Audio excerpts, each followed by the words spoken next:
अल्हम्दुलिल्लाह रब्बिल आलमीन वस्सलातु वस्सलामु अला सय्यिदिल अंबिया वल मुरसलीन अम्मा बाद फ़अऊज़ु बिल्लाहि मिनश शैतानिर रजीम बिस्मिल्लाहिर रहमानिर रहीम। मुअज़्ज़ज़ नाज़रीन इकराम, अस्सलामु अलैकुम व रहमतुल्लाहि व बरकातुहू। यूट्यूब चैनल मोहम्मद हमाद नक्शबंदी पर आप सबको खुशामदीद है। उम्मीद करता हूँ कि आप सब खैरियत से होंगे। हमने नबी करीम सल्लल्लाहु अलैहि वसल्लम की हदीस मुबारका की तबलीग के लिए एक सिलसिला मारिफुल हदीस शुरू किया है। इस सिलसिले के तहत हम नबी करीम सल्लल्लाहु अलैहि वसल्लम की हदीस मुबारका से अपने अकायद, अपनी इबादत और ज़िंदगी के दीगर मामलात में रहनुमाई हासिल करेंगे। पिछली वीडियो में हमने नबी करीम सल्लल्लाहु अलैहि वसल्लम के 4 फ़राइज़ पर बात की थी और उनका मुख्तसर जायजा लिया था। आज हम नबी करीम सल्लल्लाहु अलैहि वसल्लम के फ़राइज़ का तफसील के साथ जायजा लेंगे। आज का मेरा मौजू है हज़रत मोहम्मद सल्लल्लाहु अलैहि वसल्लम के फ़राइज़ का तफसीली जायजा। पहला मनसब नबी करीम सल्लल्लाहु अलैहि वसल्लम का कि आप सल्लल्लाहु अलैहि वसल्लम मोमिनों पर अल्लाह ताला की आयात की तिलावत करते हैं। कुरान पाक की इस आयत के तहत नबी करीम सल्लल्लाहु अलैहि वसल्लम क्या हैं? कारिए कुरान। आप सल्लल्लाहु अलैहि वसल्लम कुरान पाक की आयत की तिलावत करते हैं, किरात करते हैं। कारिए कुरान होने के नाते आप सल्लल्लाहु अलैहि वसल्लम जब कुरान पाक की आयत की तिलावत करते हैं तो क्या होता है? वयुज़क्कीहिम, तो उससे मोमिनों के दिल पाक होते हैं। आपका जो दूसरा मनसब है वो है ज़की, यानी आप पाक करने वाले हैं। आप सल्लल्लाहु अलैहि वसल्लम कुरान पाक की तालीम देते हैं, तो इस लिहाज से आप सल्लल्लाहु अलैहि वसल्लम का मनसब बन गया मुअल्लिमे कुरान।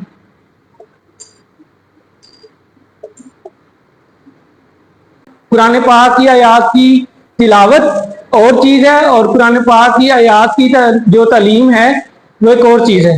तिलावत में क्या होता है कि कुरान पाक को पढ़ा जाता है, कुरान पाक की किरात करना, ये तिलावत कुरान में आता है। तो आप सल्लल्लाहु अलैहि वसल्लम ने अपने इस मनसब मुअल्लिमे कुरान होने के नाते कुरान पाक की आयत के माना बताए और उनके मतलब बताए, और फिर आप सल्लल्लाहु अलैहि वसल्लम ने उन आयत की तशरीह बयान फरमाई, अहकामाते कुरान।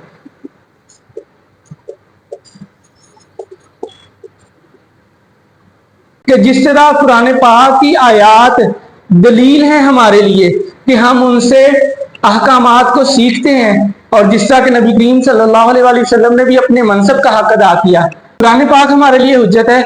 हम कुरान पाक की किसी भी आयत का, किसी भी हुक्म का इनकार नहीं कर सकते। और इसी आयत के तहत आप सल्लल्लाहु अलैहि वसल्लम ने उन आयत के जो मानी बताए, आप सल्लल्लाहु अलैहि वसल्लम ने उन आयत की जो तशरीह की, आप सल्लल्लाहु अलैहि वसल्लम ने उन आयत के जो अहकामात बताए कुरान पाक की आयत की रोशनी में, वो खुद से बताए। तो वो जो खुद से बताए वो हदीस कहलाए। नबी करीम सल्लल्लाहु अलैहि वसल्लम की हदीस भी हमारे लिए हुज्जत और दलील है। ये जो मनसब है वयुअल्लिमुहुमुल किताब, इसके तहत जो आपने काम किया हदीस मुबारका का, वो भी हमारे लिए हुज्जत है। तो यहाँ पे मैं एक बहुत बड़ी बात जो कि आज के ज़माने में राइज है कि जी बस कुरान ही काफ़ी है, हदीस की कोई ज़रूरत नहीं। आप मुझे बताइए कि कुरान पाक की आयत को कहाँ से समझा जाएगा?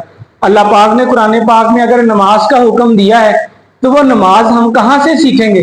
वो हम हदीस नबी से सीखेंगे। और आपका ये मनसब भी है कि आप क्या करते हैं? आप उन अहकामात की तालीम देते हैं। वो तालीम हमारे लिए हदीस की शक्ल में मौजूद है। अल्लाह पाक ने कुरान पाक में इरशाद फरमाया, इन्ना नहनु नज़्ज़लना ज़िक्रा व इन्ना लहू लहाफ़िज़ून। बेशक ये जिक्र यानी कुरान पाक हमने नाजिल किया और हम ही इसकी हिफाजत फरमाने वाले हैं। जिस तरह अल्लाह पाक ने अपनी किताबें मुबारका की ज़ाहरी तौर पर यानी आयत की हिफाजत फरमाई, इसी तरह अल्लाह तबारक व तआला ने उनके जो माना है, उनके अंदर जो अहकामात पोशीदा हैं, जो कि आप सल्लल्लाहु अलैहि वसल्लम ने उम्मत तक पहुंचाए हदीस की सूरत में, اللہ تعالیٰ نے اس کو بھی محفوظ ہے۔ آج کی ہماری ویڈیو کا خلاصہ یہ ہے کہ آپ صلی اللہ علیہ وآلہ وسلم قرآن کی آیات کی تلاوت کرتے ہیں، قرآن پاک کی تعلیم دیتے ہیں، اور نمبر 3 جو سب سے اہم ہے کہ جس طرح قرآن پاک زندہ و جاوید اور سلامت ہے، اسی طرح آپ صلی اللہ علیہ وآلہ وسلم کی حدیث مبارکہ بھی کیا ہے؟ زندہ و جاوید اور سلامت ہے، اور وہ مومنوں کے لیے قیامت تک انشاءاللہ حجت ہے اور رہنمائی کرتی رہے۔ ہمارے چینل محمد حماد نقشبندی کو سبسکرائب کریں، ویڈیوز کو لائک کریں، شیئر کریں، اور کمنٹ سیکشن میں اپنے خیالات کا اظہار ضرور دیں۔